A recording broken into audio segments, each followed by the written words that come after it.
Hey, not so fast. I'm still quite spry and I work just fine.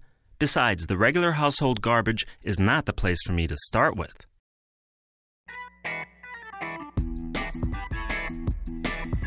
Electronic and electrical devices are everywhere these days. In the kitchen, in lighting and heating systems, and when you play music, watch TV, or use the computer.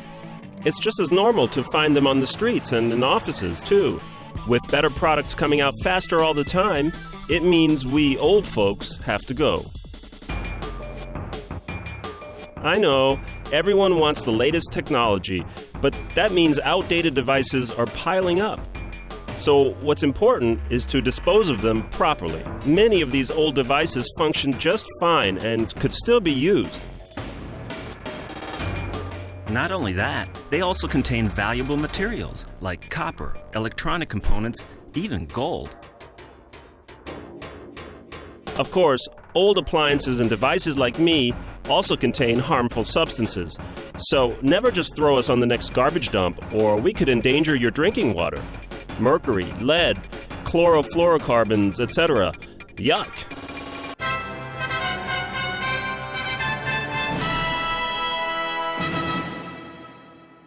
Okay, time for a quiz. See if you can answer this.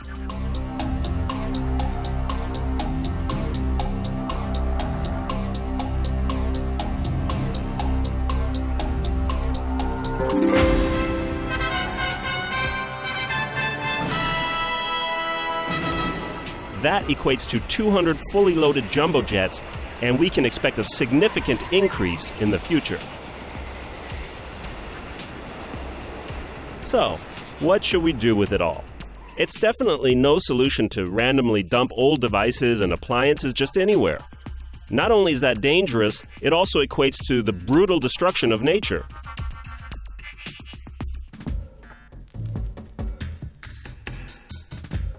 The right thing to do is to gather it all together and drop it off at designated collection points. More on that later. But first, I want to tell you about Austria's 5 designated collection categories. For example, large electrical appliances, meaning wash machines, dishwashers, etc., but also electric stoves and ovens, heaters, or even electric guitar, to name just a few. Many large appliances that are still in good working order are sold in so-called reuse shops at very low prices. The rest are recycled.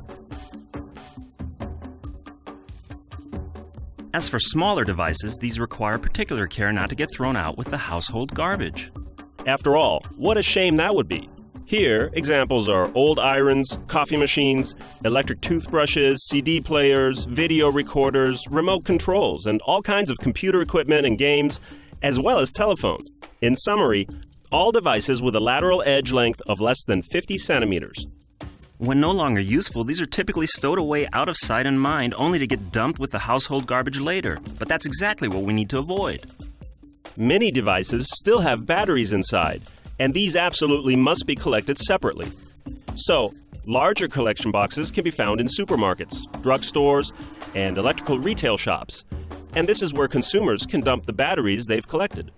By recycling these batteries, we can ensure that dangerous materials like mercury, cadmium, nickel, and lead don't harm the environment, and that valuable ones like iron, manganese, and zinc are reused. Lead is also removed from old car batteries and is then used again to manufacture new batteries. The next collection category is gas discharge lamps, which are used as energy-saving lamps and neon tubes in various lighting applications. Every household has them, so care must be taken to keep them from becoming residual waste. Especially critical are old refrigeration devices, as their cooling units hold substances that are very harmful to the environment. If not disposed of properly, these gases could be released to the atmosphere, where they damage the protective ozone layer. The last group is display devices. Here I mean computer displays and monitors, TVs, laptops, and the like. If not disposed of properly, these do harm to the environment in particular. Plus, their many valuable contents can also be recycled and used again. Devices from all 5 categories should thus be dropped off at one of the many collection points throughout Austria. A collection point for electrical and electronic old folks, like myself, is also always nearby. But what happens with old devices after collection? First off, they repair those of us who may still be of use. That makes good sense for mobile phones like me, since we are often still in perfect working order, and regular collection drives are held for this purpose. For non-repairable devices, the first priority is to remove substances that can harm the environment, such as mercury, lead, etc. Next, all of those valuable materials I told you about are extracted. And that brings us to the second quiz question. Which of the following cannot be extracted from electrical and electronic waste? A. Copper. B. Gold. C. Diamonds. D. Aluminum. No wild card this time? Well, it was pretty easy. Diamonds, of course. The others are all recoverable, and often in large quantities. Gold, for example, which is much too valuable to land on a garbage dump. A large number of companies today specialize in recycling and reusing electrical and electronic waste. Some turn this waste into designer objects, but usually the goal is to recover the materials of value. High-tech installations are used to extract them.